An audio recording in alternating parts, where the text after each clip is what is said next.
करतात.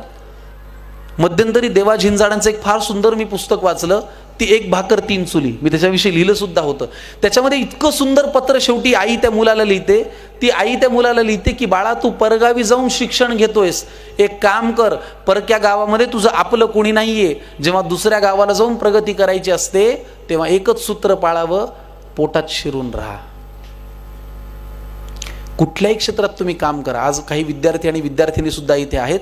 जेव्हा आपण कुठेतरी जाऊन स्वप्न घेऊन, कुटुंबाचं आपलं स्वप्न घेऊन काम करायचा प्रयत्न करत असतो, तेव्हा खरंच आपल्याला कितीही गोष्टी नाही पटल्या तरी पोटात शिरूनच राहावं लागतं.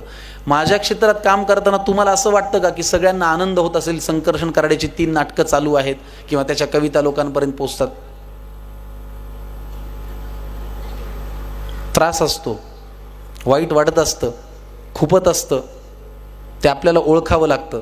पण अशाही वेळेला आपल्याला त्याही माणसाच्या पोटात शिरूनच राहावं लागतं, दुसरा पर्याय नाही. कारण मी माझ्या मनाशी खून गाठ बांधली आहे की मला 600 किलोमीटर परत परभणीला माझ्या गावाला जायचं नाही आणि ते मी जाणार नाही. आणि ते न जाण्यासाठी हे पोटात शिरून राहणं फार माझ्या कामाला येतं. त्यातनं ठरतं की उद्या आपला प्रवास कसा होणार आहे. क्षेत्र कुठलंही असो, हे सूत्र फार महत्त्वाचं आहे. मग आज कॉम्पिटिशन एवढी वाढलेली आहे. मी मध्यंतरी एक संवाद लिहिला होता आई आणि मुलाचा. मला सुद्धा घरी गेल्यानंतर असं होतं की आई, आज मला ह्या कलाकाराचा त्रास झाला, आज हा कलाकार मला असं म्हणला, आज इथं हे वाटलं. पण त्याच्यावरती काय होतं की आपल्या घरच्यांकडे व्यक्त होण्याशिवाय आपल्याकडे दुसरा काही पर्याय नाही. कारण त्यांच्या इतकं आपल्याला सांभाळूनही कोणी घेत नाही. त्याच्यामुळे कुटुंबही फार महत्त्वाचं आहे. तुम्ही कितीही बाहेर माती का, तुम्ही कितीही चुका, सरते शेवटी तुम्हाला घरी आल्यानंतर जो आधार मिळतो तो घरचाच आधार असतो. हे मला माझ्या क्षेत्रात काम करताना रोज जाणवतं.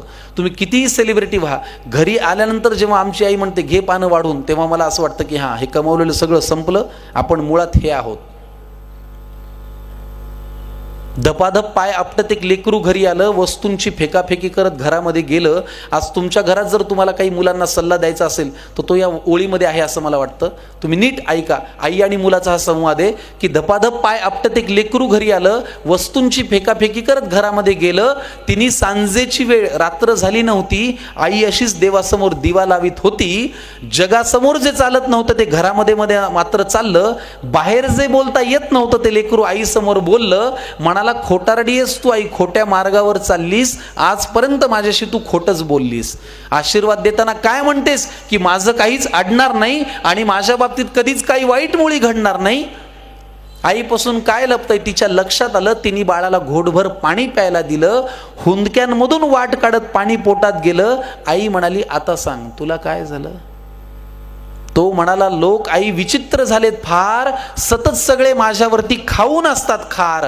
त्यांच्या त्या अशांत अस्वस्थ नजरा मला कळतात, जाणवतं मला माझ्यावरती ते खूप खूप जळतात. बरं, माझ्याविषयी माझ्या माघारी बोलतात लोकांजवळ, मी पुढे जातोय ना माझा का पोटात यांच्या कळ? बरं, वाईट याचं वाटतं की या वाईट लोकांचा एक संघ झालाय आणि मी वाईट वागत नसून यांनी मला बाजूला केलाय. आई म्हणाली, बाळा तुला माझा प्रश्नच नाही कळला. मी तुला काय झालं म्हणाले, तू त्यांचा त्रास सांगितला. सोडून दे ना तुझ्यावरती ते रुसतायत का हसतायत, कारण तुला पूर्ण करायची स्वप्न ही तुझ्याच डोळ्यांना दिसतायत. त्यामुळे तुझ्या अपयशाची लोक पाहतायत ती सगळी स्वप्ने खोटी कर.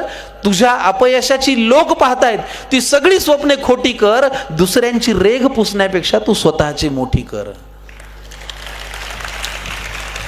आणि हे केलंस तर तुझं खरंच काही अडणार नाही. आणि आई आजही तेच म्हणेल, माझ्या बाळाचं वाईट काही घडणार नाही.